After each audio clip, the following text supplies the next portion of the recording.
eu vou falar um pouco sobre essa questão de ciência de dados e como é que a gente pode confiar nos modelos, nos resultados que vão sendo analisados por meio do rastreamento de dados.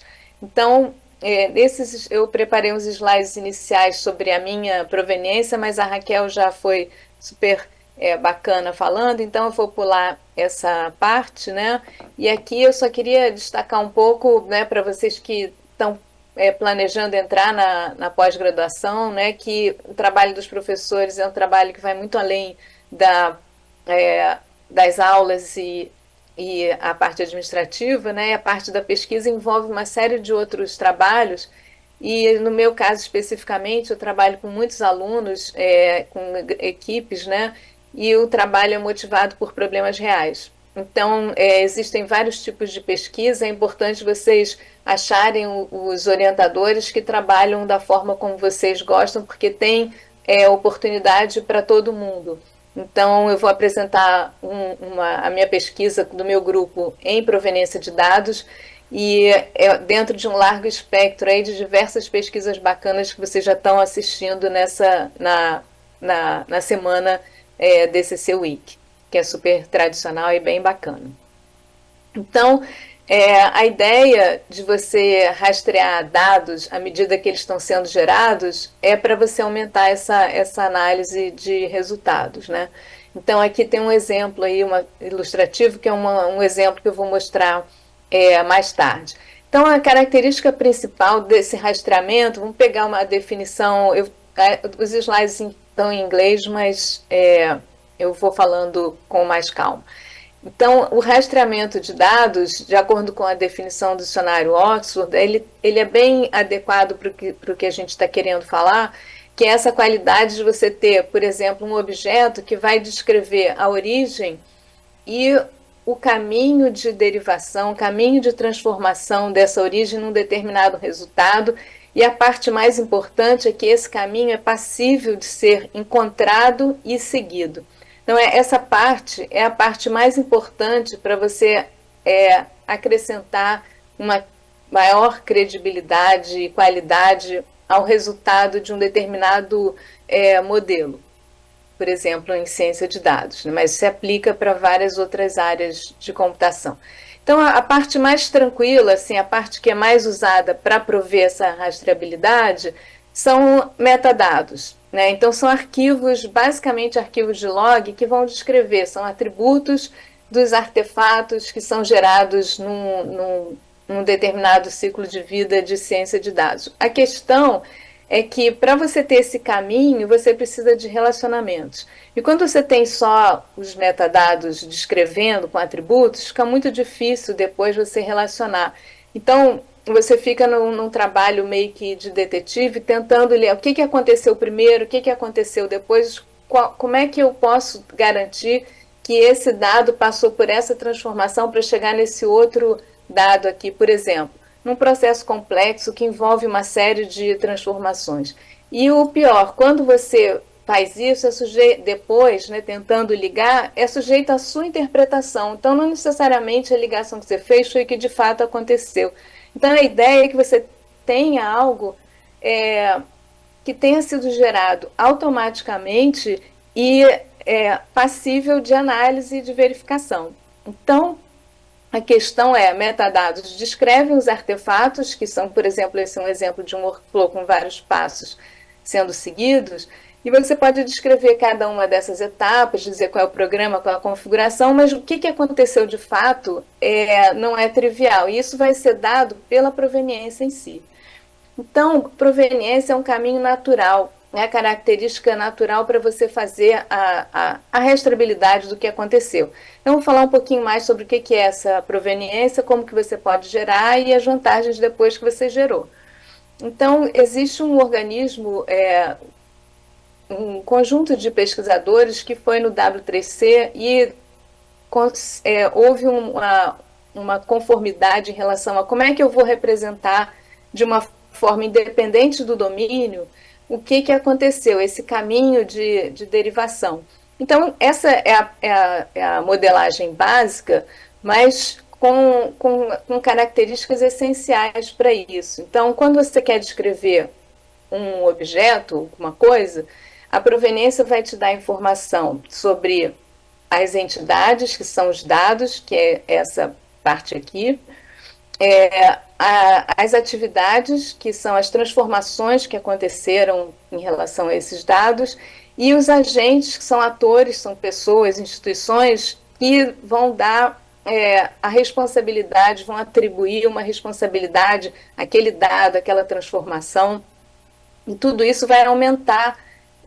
Quando você modela e representa o que aconteceu dessa forma, você aumenta a qualidade, né, e a confiabilidade nesses dados. Então, o mais importante aqui primeiro, vamos chamar os dados de entidades, atividade, a gente não é grandes coisas, mas o importante aqui é como que eles se relacionam. E você que vai gerar uma proveniência, você se compromete a estabelecer esses relacionamentos à medida que eles vão acontecendo, porque é uma coisa natural. Então, você pode ter um caminho de derivação, essa entidade, esse dado, esse dataset foi derivado desse outro, que foi desse outro, esse outro. E você pode criar uma questão também mais de transformação. Por exemplo, esse dado foi gerado por esse programa, essa transformação de dados, que por sua vez usou esse outro dado, que foi gerado com essa transformação, e assim nesse ciclo você chega da origem até o resultado. E ao longo do caminho você tem também as pessoas responsáveis por isso. Então, é uma coisa assim básica, mas ela já dá, por exemplo, papéis, estereótipos aos seus artefatos que estão num ciclo de vida da ciência de dados. Então, aqui tem uma modelagem, uma abstração, mostrando por alto nível, mais as etapas que você percorre para chegar no resultado final de análise. Então, você vê aqui que tem 3 atores, representando pessoas responsáveis, por exemplo, na parte inicial, que é o pré-processamento. Aqui você já faz uma série de transformações, você faz filtros, você elimina, cria valores, né, até chegar no pré-processamento. Depois você faz a fragmentação dos dados em treinamento, validação, teste. Tem aqui, falando para aprendizado de máquina profundo, né? Então aqui tem a etapa do treinamento, que é uma etapa custosa, que demora, e você vai gerar uma série de modelos que, uma vez tendo sido avaliados, vão ser testados, e você vai decidir, então, dentre os melhores, qual é o que vai entrar em produção e vai começar a tomar decisões, né? Então, o que acontece aqui? Você passou por várias etapas, várias transformações, até chegar no final. E aí você pode considerar que, bom, se eu informar que eu usei esse dado de entrada, depois esses outros arquivos, e eu fiz esse script que tem a configuração do meu treinamento que eu mandei para o TensorFlow ou para o PyTorch, esse foi o resultado, você poderia considerar, olha, isso aí é o suficiente para eu acreditar que foi assim que eu gerei o resultado. O que acontece é que essa foi a especificação do que vai ser feito. É uma informação relevante e importante, mas o que aconteceu na hora da execução? Será que houve alguma questão aí nesse meio? Será que eu não mudei no meio a configuração e esqueci de atualizar essa parte, esse arquivo onde eu estava descrevendo o que ia ser feito? E será que eu posso reproduzir? Normalmente uma análise dessa de larga escala, ela leva meses para ser feita, né? Então, muitas vezes eu não posso reproduzir para confiar no que aconteceu, mas se eu tenho um rastro da proveniência, né, do que aconteceu de fato, eu tenho maior credibilidade. Então, essa que é a ideia da proveniência e de como ela se aplica num ambiente de ciência de dados, né? Então, quando você faz isso, você coleta com aquela, automaticamente tem um serviço de proveniência que vai pegando esses dados, vai relacionando e vai tornando persistido, você tem possibilidade de responder consultas desse tipo. Quais foram os datasets que esse modelo foi derivado, né? Então, que dados eu usei para treinar esse modelo, né? E que transformações de engenharia de dados eu usei nas tuplas que foram usadas para a validação, por exemplo. Então, você pode entrar nesse nível de detalhamento, né? Então, embora essas consultas, você pode achar, mas isso eu consigo resolver com o TensorBoard, com o MLflow, que são, né, ambientes de execução. O que acontece é que essa solução ela fica limitada, restrita e dependente daquele ambiente. E o que a gente está querendo mostrar aqui é que a proveniência ela deve ser independente da plataforma, né, que você está utilizando. Ela deve ser passível de análise com base nos modelos padrão, independente do que está acontecendo. Então, só para fazer uma analogia um pouco concreta, digamos assim, para mostrar a ideia da proveniência, a diferença, né?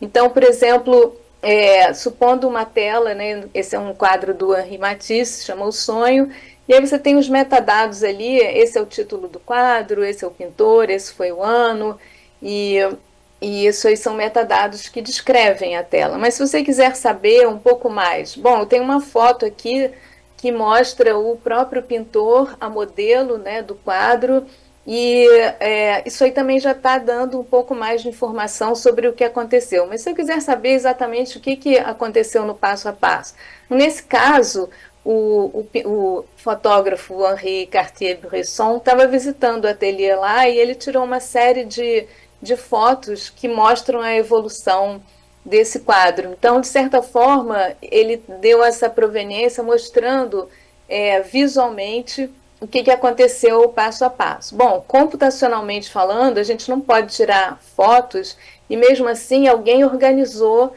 uma ordem que mostra essa evolução com base na data. Tem uma data aqui dizendo, né, essa etapa, mas você não sabe exatamente qual foi a transformação que aconteceu entre um e outro. Então, computacionalmente falando, além desse registro desses atributos, a gente precisa saber o que foi feito entre um e o outro. Então, eu preciso poder registrar e, principalmente, percorrer isso de uma forma automática e confiável.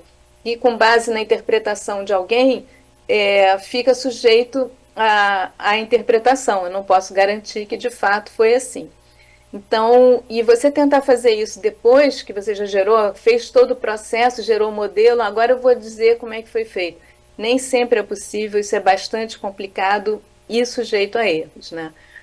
Então, a proveniência não é um conceito novo, né? Então, eu e meu grupo, a gente vem trabalhando já há muitos anos, né? No caso, quase 20 anos. E quase 20 em relação a quando foi criado o IPOR, né? Mas em 2013 foi definida essa recomendação, padrão, tem toda a especificação, tem muito detalhamento, é um trabalho bem legal. Mas não é uma coisa assim muito simples de você tornar utilizável, né? E é isso que a gente vem pesquisando, tentando melhorar, e especificamente na área de ciência de dados. Então, queria falar um pouquinho mais sobre isso, porque o que acontece é que, apesar de todo esse progresso, todo mundo fala de proveniência, todo mundo quer ter o selo e falar: o meu cálculo tem proveniência, o meu modelo tem proveniência. Mas quando você vai olhar, aquela proveniência não serve para muita coisa. Então, isso desanima, né? Faz com que você ache que, bom, isso aí é um nome, é um hype, é um nome novo para uma coisa. Porque qualquer pessoa que gere um log fala assim: eu tenho proveniência, está aqui o meu log e você se vire.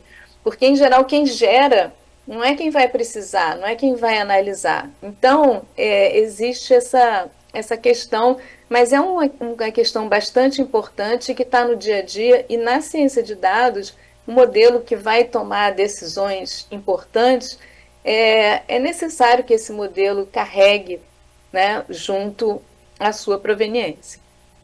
Então, entrando mais no detalhe de como é que eu gero essa proveniência, aqui, por exemplo, tem as ações. O que eu tenho que fazer? Bom, primeira coisa, eu tenho que capturar. E capturar à medida que eu estou gerando esses dados. Então, essa captura é uma parte essencial e ela tem que ser feita de tal forma que eu não atrapalhe o treinamento em si. Eu não posso causar um overhead ali que você inviabiliza o que eu estou fazendo. Depois, eu tenho que dar uma persistência. Essa persistência ela tem que ser de tal forma, a representação, que eu possa usar onde quer que eu esteja, com ferramentas de terceiros, com outras características, né? E eu preciso fazer os relacionamentos, senão eu vou ter novamente os logs e os arquivos CSV ou pandas da vida. E aí o mais importante é, uma vez eu tendo modelado os relacionamentos, eu posso usar qualquer ambiente que faz consultas, né? Qualquer banco de dados da vida, e aí revirar aqueles dados da forma como eu achar mais relevante. Então, basicamente, eu sigo essas quatro etapas, mas existem os desafios. É aí que entram as pesquisas nessa área e que geram, né, teses de mestrado, doutorado e vários problemas bacanas de se tratar. Então, um dos problemas na captura é você não ter esse overhead, você fazer de tal jeito que você não vai atrapalhar. Você tem que fazer de uma forma que a pessoa possa ligar e desligar. Bom, eu vou fazer um teste aqui primeiro sem proveniência, agora eu vou com a proveniência, para a pessoa não se sentir dependente daquilo. Então, é importante que a proveniência não venha para atrapalhar, né? Então, o outro desafio é a distribuição, né? Você vai coletar esse treinamento, esse ciclo de vida, está acontecendo de forma, primeiro, assíncrona, depois de distribuída na nuvem, no HPC, na computação contínua. Então, a proveniência tem que ir acompanhando. Se ela é um serviço independente, isso passa a ficar mais fácil do que eu estou amarrada à plataforma de aprendizado de máquina que vai me dar isso. O outro desafio é a questão da modelagem, que apesar de terem esses conceitos, eles são estereótipos, né? Eles são uma caracterização da entidade em si. E aí você vai dar nomes para o seu domínio, né? Embora tenha os nomes, tem um padrão também para aprendizado de máquina do W3C, mas tem o domínio, então essa parte é uma parte que é um desafio um pouco nessa modelagem. Mas você já tendo a parte básica, que são os relacionamentos, você já tem um bom caminho andado. E aí, com todas as técnicas de banco de dados, Data Lakes, Polystore e outras possibilidades, você acaba tendo um mundo que já foi feito para analisar, que já foi feito para ser percorrido e olhado. Então, voltando aqui ao nosso ciclo de vida, né? Vou entrar num exemplo um pouco mais concreto de consultas, né? Do que você pode fazer.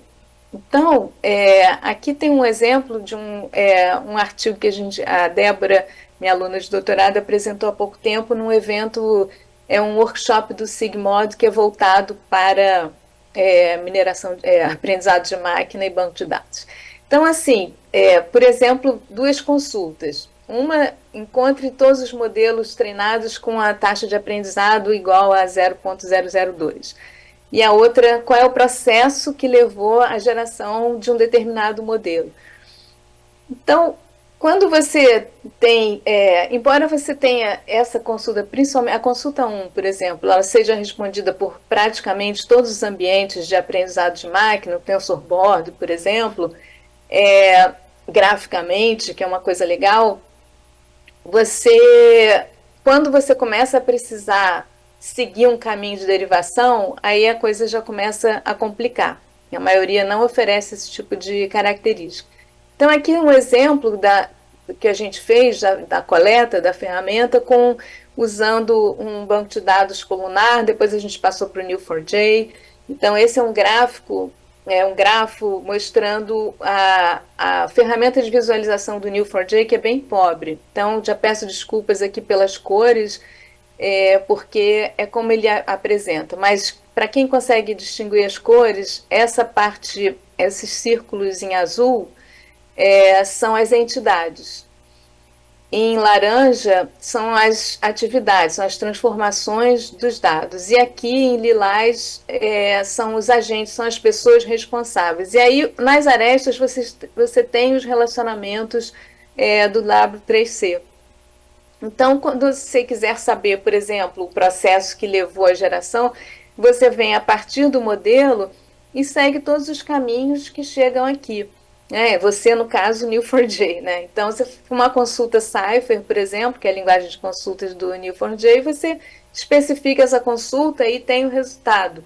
Se você quiser seguir pelas entidades, né? Então, você tem uma riqueza assim grande, com uma tecnologia mais do que testada e usada, né?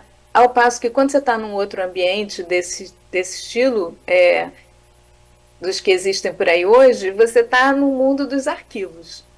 Então, entrando um pouco mais de detalhes, o que a gente analisa, né, na prática, por exemplo, cada ferramenta decide a sua forma de representar. Então, isso aí, sem relacionamentos, 90%, né? Então, isso já começa a complicar, porque hora você vai querer usar o MLflow, hora você vai querer PyTorch, hora você vai querer usar uma nova ferramenta, ou se você está desenvolvendo seu novo algoritmo, você vai querer usar o seu algoritmo, por exemplo, e aí cada um vai ter um resultado, vai ter um jeito de representar. Se eu comparar essas coisas, é praticamente impossível. É um trabalho imenso, desnecessário, uma vez que você poderia ter gerado sua proveniência. Então, basicamente, elas não têm esse caminho de derivação, consequentemente, ela não tem proveniência, embora todos digam que tem, né? Então, esse aqui é só para falar um pouquinho, um protótipo, né? Um trabalho de doutorado, está disponível para quem quiser dar uma olhada, tem um demo também, mas não é um produto e não é um plug and play, né? Então, essa é uma característica de quando você trabalha em larga escala, um software que vai rodar no laptop, na nuvem e numa máquina paralela, em GPU, em CPU, tudo fica um pouco mais complicado, mas é aí que aparecem os problemas, né? E essa é assim que é a vida real, né? Então, na maioria dos casos, você não vai conseguir resolver tudo usando o seu laptop, mesmo que ele tenha várias CPUs. Na prática, você acaba precisando de outros recursos e aí você passa a ter que resolver esses outros problemas. Então, a gente resolveu fazer uma análise usando, por exemplo, dois grupos de consulta. Um que você resolve basicamente com os metadados, que a gente está chamando de entidades, e o outro que você precisa seguir relacionamentos, né? Então, são coisas assim, do ponto de vista de uma modelagem, são simples, né? Vocês já devem ter visto vários cursos de banco de dados na graduação, então, modelo entidade de relacionamento, vários outros modelos e o processamento de consultas. Mas o que acontece quando você vai para um outro ambiente? Então, os ambientes de aprendizado de máquina, eles basicamente resolvem fazer tudo que já existem em outras áreas. Então, eles definem como organizar os dados, como consultar, como visualizar. E acabam perdendo muita coisa. Quem perde no final é quem precisa do modelo, é quem vai usar o modelo. Então, vamos ver um pouco mais de detalhes, por exemplo, aqui, né? Então, esse diagrama está mostrando novamente aquelas etapas e você está querendo comparar os melhores modelos para decidir qual é que você vai colocar em produção. Então, tem várias consultas desse tipo, né? Quais são os modelos, aqui essa primeira que eu já tinha colocado, quais são os hiperparâmetros, qual foi o ambiente computacional usado, usou container, não usou, características de desempenho das épocas, são consultas que, em geral, você consegue resolver com os ambientes disponíveis, né? Mas se você for dar uma olhada, por exemplo, no MLflow, que é um ambiente bem bacana, faz muita coisa, né, com facilidade de execução, o que ele oferece, o que ele está usando de base para representar o que ele chama de proveniência, são diretórios com arquivos espalhados e que a ferramenta gráfica dele percorre e ajuda, tem muita facilidade para você olhar. Mas se você saiu do que ele consegue ver, é bastante limitado. Ele até tem além da interface gráfica interativa com o usuário, ele tem uma opção de fazer um download para um upload no Postgres, mas é muito limitado também. É basicamente um arquivão que está numa tabela. Então, por exemplo, essas consultas, né, essas consultas que são só de entidades, a primeira você resolve com a interface gráfica, a outra, que é uma consulta bem clássica de banco de dados, né, que você vai pegar um group by e tal, só com Postgres, depois que o treinamento acabou, você pode jogar lá e fazer essa análise. Mas quando você chega em outros, aqui só para mostrar como é que você faria isso no Neo4j, e uma outra característica, tem um artigo, uma ferramenta que se chama MLflow to Prove. A existência dessa ferramenta, desse sistema, já mostra como que o MLflow não tem proveniência, que eles fizeram como transformar os arquivos de dados de descrição dos experimentos do MLflow em proveniência, né? Então, eles fizeram MLflow to Prov. Eles pegam o que o MLflow coleta e organiza e gera um grafo de proveniência. Só que, como o MLflow já não tem os relacionamentos, eles também não conseguem derivar esses relacionamentos, né? Então, aqui é onde começam os problemas. Quando você tem consultas que você precisa seguir um relacionamento. Às vezes, mesmo que seja um relacionamento simples, eles não têm. E aí você começa a ficar perdido, né? Então, principalmente esse onde você quer seguir o caminho de derivação, foi aquela primeira consulta que eu estava comentando lá no início. Mas essas consultas a gente não inventou, né? A gente seguiu relacionamentos clássicos de proveniência, a gente olhou artigos que se preocupam em resolver consultas analíticas, né, do processo de treinamento e da análise de modelos. Então, a gente pegou consultas em artigos e até no Stack Overflow também. E aí a gente foi vendo que essas questões são importantes. Conversando com usuários também, a gente viu que isso seria importante para várias etapas, durante o treinamento e depois, né? Então, nessa comparação que a gente fez, que está no artigo, se vocês quiserem dar uma olhada lá, a gente foi vendo que a Q6 e a Q7 você consegue resolver com MLflow, e com MLflow to Prov você pega a proveniência, uma representação de um grafo de proveniência para essas consultas, mas nas outras todas você não consegue. Você consegue, às vezes, juntando a interface gráfica com Postgres, mas no resto você tem que escrever um programa que vai ter que navegar naquela estrutura de diretórios super confusa, e aí esse programa está sujeito à sua interpretação. Então, o que a gente quer chamar a atenção não dá para ter proveniência dessa forma, você tem que ter de um outro, não é para usar a nossa ferramenta, até porque a gente só tem uma prova de conceito, mas chamar a atenção que é importante ter serviço de proveniência e usar, se você quiser dar credibilidade para o seu trabalho. Tem outra plataforma super famosa e bastante utilizada é o Waze and Bios, né? A gente fez, também não colocou no artigo, mas a gente fez esse trabalho também, e eles têm uma linhagem, então eles têm um caminho de derivação. Mas esse caminho também não é assim trivial de ser seguido. Então ele até cria, né, o relacionamento de quem usou, mas você não consegue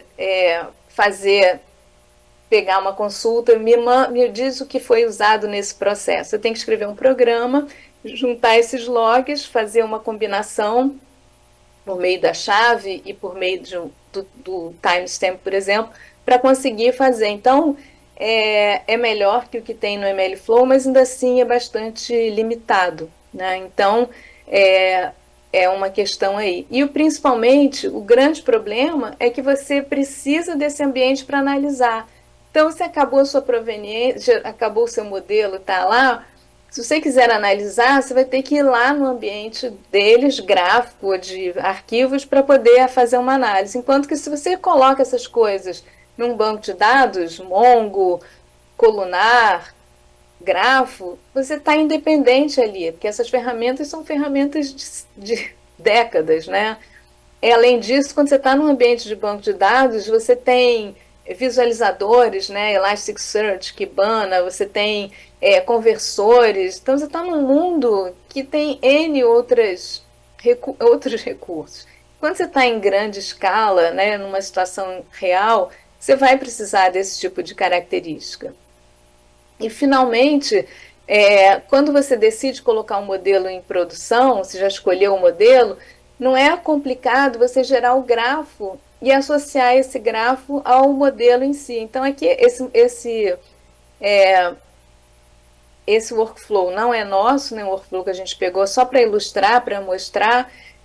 O modelo está em produção e ele começa a ter determinados problemas, vamos chamar assim, e aí você vai analisar o que está acontecendo, né? Independente os dados de entrada mudaram, mas muitas vezes não é isso. E aí você vai qual o recurso que você tem para analisar. Se você coletou a proveniência, gerou esse grafo, botou num arquivo, ou botou num repositório passível de ser analisado pelo Neo4j, por exemplo, você associa isso ao modelo e ele está lá. Você tem a persistência, você tem a ferramenta que analisa, você não tem que voltar para a ferramenta que você usou para fazer engenharia de dados, nem para o MLflow ou para outros. Você está numa forma independente. Isso dá uma maneira de você tentar interpretar o que está acontecendo, tentar saber exatamente o que foi feito, se foi pulado alguma etapa, se um filtro foi mal aplicado e assim por diante. Então, a ideia é você poder ir acrescentando informação, acrescentando características que vão te dar essa robustez, que vão te dar essa segurança do que está acontecendo. Então, nesse nosso caso aqui, essa figura que está mostrando é uma análise de dados sísmicos, né, que foi feito no caso para a Petrobras, e cada etapa, várias etapas dessas são redes neurais guiadas pela física. Então, são redes que são modelos substitutivos de sistemas de equações. Então, uma área bem específica, mas que acelerou uma série de processos aí. Então, o que acontece para gerar essa rede neural guiada pela física que vai resolver um sistema de equações, no caso de ondas, ela já levou alguns meses para você chegar no resultado. E aí, quando ela entra e vai gerar uma imagem, essa imagem aqui que vai ser usada para tomar a decisão, é importante que a pessoa, não vou tomar uma decisão num workflow que eu não tenho como reexecutar. E mesmo que eu reexecute, eu vou ter que acreditar nesse modelo, por exemplo. A proveniência não é que ela vá dar a explicação, né, que essa é uma outra área da ciência de dados, mas ela vai te dar, olha, eu fiz isso, isso, isso, apliquei esses filtros, fiz usei isso aqui para validação.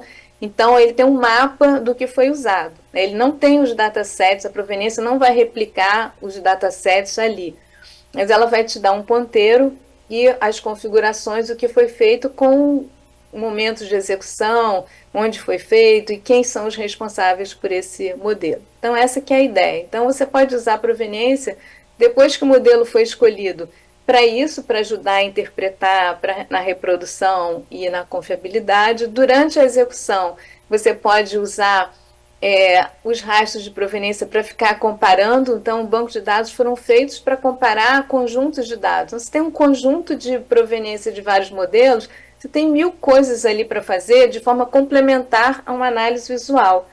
Então, não vou fazer, mas eu quero ver a visualização, é óbvio que ela é super rica. Mas eu posso fazer isso também junto de banco de dados, eu posso manter o ambiente de produção da empresa. Então, a empresa que vai usar esse modelo, ela já tem seus sistemas de banco de dados, ela já tem os datasets em banco de dados, já tem as visualizações que eles estão acostumados a usar. Então, você fica tudo dentro de um mesmo contexto, com o que você escolheu, da melhor maneira de representar. E durante o treinamento, como à medida que os dados vão sendo coletados, eles já entram no banco de dados, você consulta o banco de dados durante o treinamento. Você pode decidir diminuir épocas, mudar a configuração. Existe o AutoML, mas o AutoML também tem suas limitações e depende do que o usuário está definindo em termos de configurações. Então, é uma coisa complementar também que a gente tem visto, tem ajudado muito durante o modelo, durante o treinamento, e para ajudar a pessoa não está entendendo exatamente, eu fiz essa mudança e a mudança não está se refletindo no resultado. Com a proveniência você consegue descobrir eventualmente o que está acontecendo ali.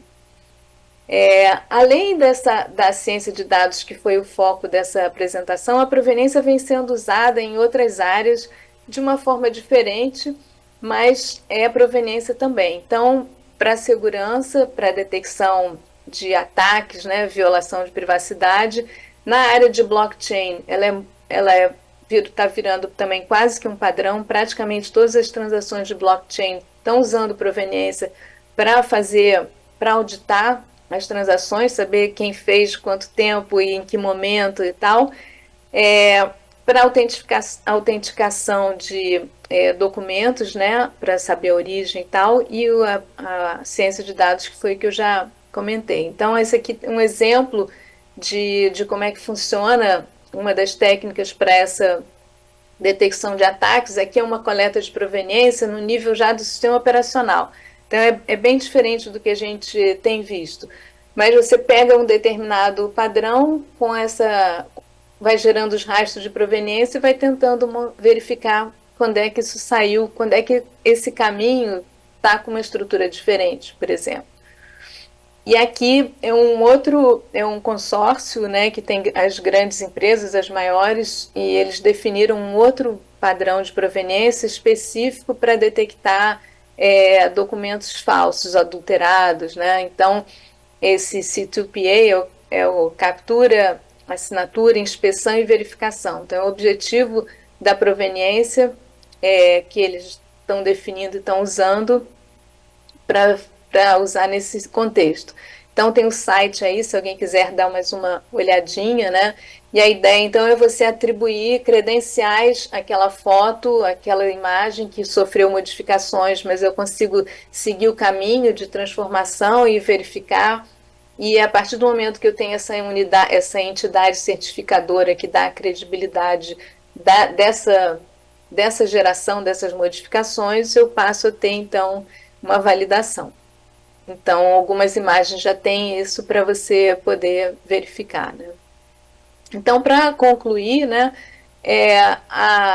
o rastreamento das informações ele contribui bastante para aumentar a transparência do que está sendo gerado em diversos workflows, mas a ciência de dados ela é um workflow científico quando ela se torna mais complexa em larga escala.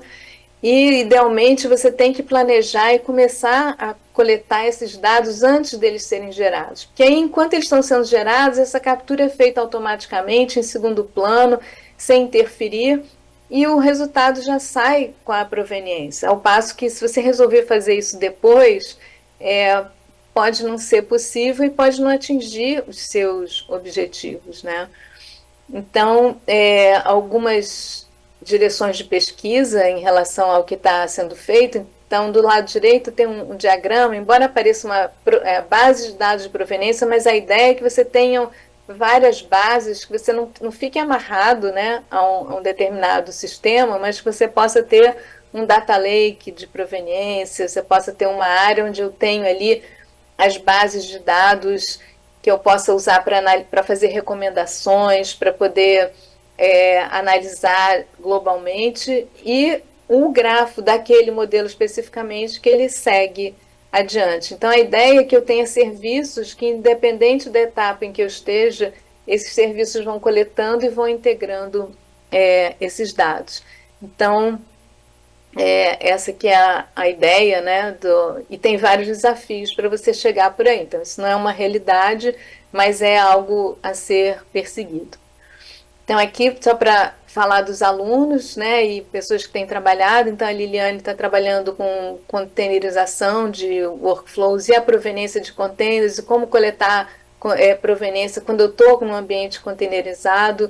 A Débora Pina está trabalhando com aquela DL-Prov, com o serviço em si, como implementar, como utilizar. O Lincoln trabalhou com a coleta de proveniência nos ambientes de física, redes neurais guiadas pela física, aquelas pins.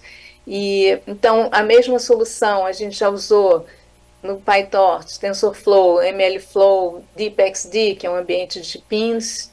O Felipe está trabalhando com a governança, questões da proveniência na governança. O Daniel já terminou. O Daniel fez coleta de proveniência na borda, na computação do contínuo. O Rômulo é especialista em redes neurais guiadas pela física. E aqui os professores, alguns ex-alunos, o Vitor, que foi orientado por mim e pelo Daniel de Oliveira, que é professor da UF, já um excelente pesquisador. Então, o Vitor foi o primeiro a fazer o serviço de proveniência, ele evoluiu, o Renan fazendo adaptatividade, e assim as coisas vão continuando. Então, assim, é a parte mais legal do nosso trabalho, trabalhar com os alunos, curtir as descobertas juntos, né, ver os resultados, apresentar em congresso. Então, eu espero que vocês tenham muito sucesso, façam as melhores escolhas aí no DCC, que é um departamento de excelência do Brasil, e internacional também. E é um departamento que une essa questão da problemas reais, startups. Então, vocês estão num ambiente excelente. Então, é isso. São as fontes, as agências de financiamento, né, para agradecer. Então, é isso que eu queria falar. Muito obrigada.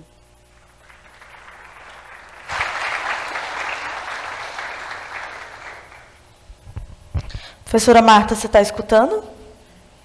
Para poder Sim. fazer as perguntas. A gente chama pergunta. Você falou que a proveniência não é uma explicação, mas ela poderia ser usada para gerar uma explicação? Porque existe uma área específica, né, do aprendizado de máquina, é o XAI, né? Então, ali eles estão extraindo características do algoritmo de treinamento propriamente dito. Então, essa parte interna é uma parte específica que a proveniência ela não tem como interferir lá. Então, eles são complementares. Porque, por outro lado, se o XAI vai estar destrinchando as decisões que estão sendo tomadas pelo algoritmo, por exemplo, né, ele não faz essa ligação com o filtro, com o que foi aplicado na engenharia de dados. Então, certamente, isso vai ajudar a montar uma explicação mais abrangente, complementares. Como a proveniência atua na etapa de coleta dos dados para treinamento? O que você... Bom, se a parte de dados brutos, né, vamos supor que você tem que começar com alguma origem de alguma parte. O que a proveniência faz, ela é caminhar junto com os seus scripts, com os ambientes que você usa para gerar. Então, ela não vai ajudar a filtrar, a escolher a melhor separação. Ela vai simplesmente registrar o que você está fazendo. Só que depois que ela registra e você tem uma base, antes de tomar as próximas decisões, você pode ir lá. O que deu certo aqui? O que ele fez? Nesses 10 modelos que estão aqui em produção, quantos separaram os dados de validação dessa forma? Quantos aplicaram um preenchimento de dados ocultos? Alguma coisa, dados faltantes, alguma coisa nesse sentido. Ela não vai... Ela é algo que vai rodar por baixo. Então, tudo que você faz hoje em ciência de dados, você vai continuar fazendo como se não tivesse a proveniência. E a proveniência vai entrar para registrar as suas decisões, o que você está fazendo. Seria isso. Então, ela vai ajudar no sentido depois para dizer, olha, essa pessoa optou em fazer essa separação, em fazer essas operações aqui na hora da engenharia de dados, né, de características. A gente tem mais uma pergunta do professor Fabrício. Peraí. Obrigado pela palestra. Você está me ouvindo bem? Estou ouvindo bem. Bom, eu queria mais que você comentasse, porque o Digital Service Act, né, na Europa, ele vem nesse sentido de forçar as plataformas a dar transparência, mas principalmente as Big Techs, né? E nesse sentido, né, essa proveniência de dados, ela talvez venha oferecendo esse mecanismo todo para que isso possa ser implementado também em empresas menores, quer dizer, que a coisa possa... eu queria que você comentasse sobre isso. E uma segunda questão é também só um comentário que eu esbarrei recentemente no C2PA. Parece que algumas Big Techs adotaram. O TikTok foi uma que implementou o C2PA nos seus dados. Está implementando essa semana passada. Então, enfim, parece que é uma padronização. E eles estão implementando para identificar conteúdo gerado por IA. Porque aí vai ter um rótulo nesse sentido.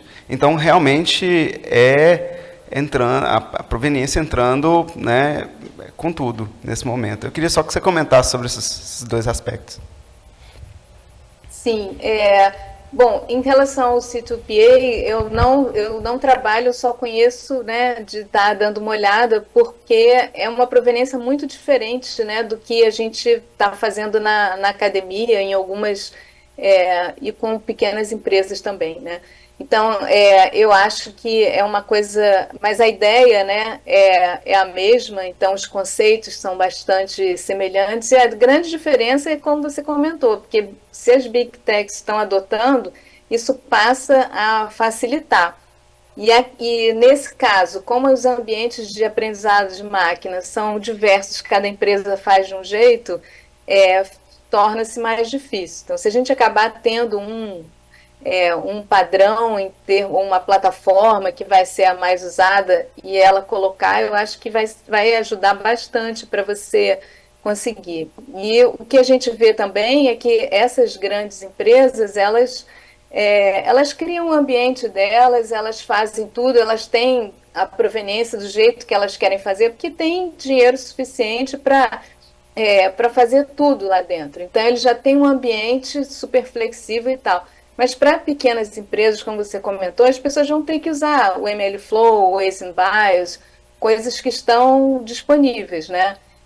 E mesmo nesse caso também vai precisar. Então, o nosso objetivo é trabalhar para que esse tipo de mercado tenha acesso também ao que seria importante de proveniência. Então, as soluções da Amazon, por exemplo, que são pagas, elas têm, a gente não sabe exatamente, mas pelo que elas descrevem, né, elas têm características de proveniência. Então, mas é uma solução específica, né? E você vê outras empresas também criando suas linguagens para definir um script e uma máquina que vai escolher os melhores algoritmos, né? Então, esse é um outro caminho também, quando você tem uma máquina dessas, a própria máquina pode coletar a proveniência. Então, o nosso objetivo aqui é mostrar que se as pessoas passam a usar um serviço de proveniência, como o C2PA, por exemplo, mas passam a usar serviços de proveniência para aprendizado de máquina, é só cada uma usar como se fosse um MLProv, um DevOps de MLProv, e aí as pessoas usam isso, e aí todas as empresas, ao invés delas ficarem inventando proveniência, elas vão usar aquele serviço terceirizado, né? Então, esse é o meu sonho, assim, né? Então, a gente trabalha nesse sentido de gerar algo que não é para ser uma ferramenta para as pessoas baixarem e usarem, né? Idealmente, elas deveriam ser invocadas por quem está fazendo os algoritmos, né? E aí deixa o pessoal de banco de dados para resolver a integração, a interoperabilidade, né? Porque são várias coisas que já estão prontas, né? A gente fez um trabalho de colocar, por exemplo, dentro do Keras, que aí você não tem que fazer nada. Você rodou, a gente chamou de Keras Prov. Então, dentro do Keras, você tem como aberto, a gente pode fazer chamadas aos nossos serviços lá de dentro, né? Mas não é uma solução, não é uma coisa assim. Mas para mostrar, olha, se o Keras gera proveniência assim, chamando esse serviço, né? Por que não outros fazerem também? E a gente já mostrou o caminho, né? Como que dá certo, como que você pode fazer sem atrapalhar, né? Porque as pessoas não querem, quem está fazendo, o cientista de dados, ele não quer uma coisa que vá trazer mais um erro para ele chegar no modelo, porque você, de fato, você está aumentando a sua pilha de software, né? Então, realmente é mais uma coisa. Mas se a solução que você está usando para te ajudar a fazer um modelo, ela tem essa opção de proveniência de verdade, então, e você pode ligar e desligar também, é uma coisa que atrai, né? Então, essa é a maneira que a gente tem usado para convencer as pessoas de usar. Mas a gente está num ambiente ainda de pesquisadores. Os workflows que a gente trabalha são workflows de pesquisa, né, do centro de pesquisas. Então, a gente está longe de um sistema real, mas a gente mostrou que dá para fazer, né, e que realmente faz falta. E dá para gerar várias pesquisas aí. Queria agradecer mais uma vez a professora Marta, né, com uma salva de palmas.